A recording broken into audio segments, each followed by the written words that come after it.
In 2014, the United States fined a French bank almost $9 billion, not an American bank, a French one for business it did with Sudan, Iran, and Cuba, deals that were perfectly legal in France. So, how does Washington reach into Paris and take $9 billion off the table? One reason: the money moved in dollars. And the moment it touched a dollar, it touched America. I'm Majid Foroozandeh. I wrote a book called Economic Hegemony about the hidden architecture of global economic power. Last time I showed you how China builds influence by lending. Today I want to show you the other half of that story, the weapon on the opposite side of the board, the dollar itself. Start with one fact that runs everything. Since the old Bretton Woods system collapsed in the 1970s, the US dollar has been the world's primary reserve currency.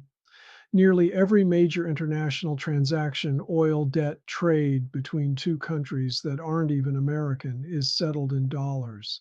That sounds like a convenience. It is actually a form of power. Because when the whole world keeps its accounts in your currency, the pipes that move that currency all run through you, and whoever owns the pipes can decide who gets to use them. The dollar isn't just money, it's infrastructure. And infrastructure can be closed. So, how do you turn a currency into a weapon? You don't need an army. You need three things, and America has all three. First, the dollar's reserve status. Everyone needs it. Second, the clearing systems, networks like SWIFT and the correspondent banks in New York that actually settle dollar payments. Almost every cross-border dollar transaction has to pass through that plumbing. And third, extraterritorial jurisdiction, the legal claim that if your deal so much as touches a dollar or a US bank, American law applies to you wherever you are. Put those together and you get a switch. Washington can decide that a bank, a company, even an entire country no longer gets to move dollars. And a business that can't move dollars in a dollar denominated world quietly stops being able to function.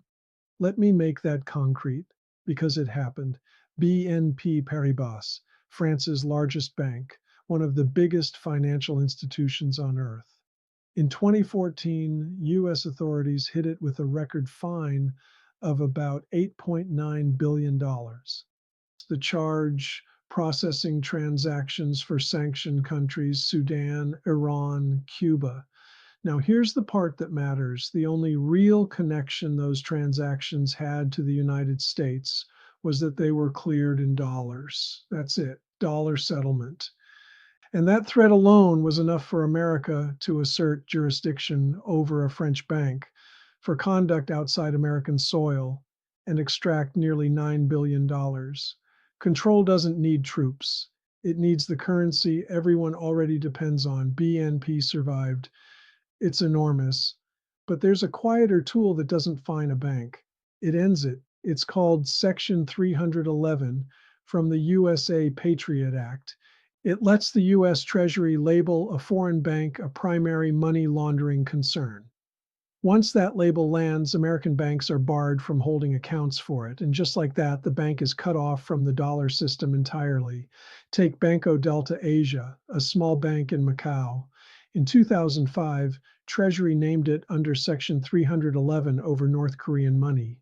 No trial, no conviction. Didn't matter. Global banks fled overnight. Or the Lebanese Canadian bank, over $5 billion in assets, tied by investigators to a Hezbollah-linked network, a Section 311 finding in 2011, and it was effectively erased from international finance without a single criminal verdict. The US doesn't have to regulate a foreign bank directly. It just conditions access to dollars, and the market does the killing for it. That is the dollar as a weapon. And in the next episode, I'll show you how that power reaches into every boardroom on earth, why it hits the weakest nations hardest, and the one thing that could finally end it. One last note, in the spirit of full transparency. I'm a digital avatar of Majid Foroozandeh, the attorney and author behind this book. He develops the ideas. I'm simply how he brings them to you. while he practices law and writes what comes next. Economic Hegemony is available now on Amazon and Barnes& Noble. Thanks for watching.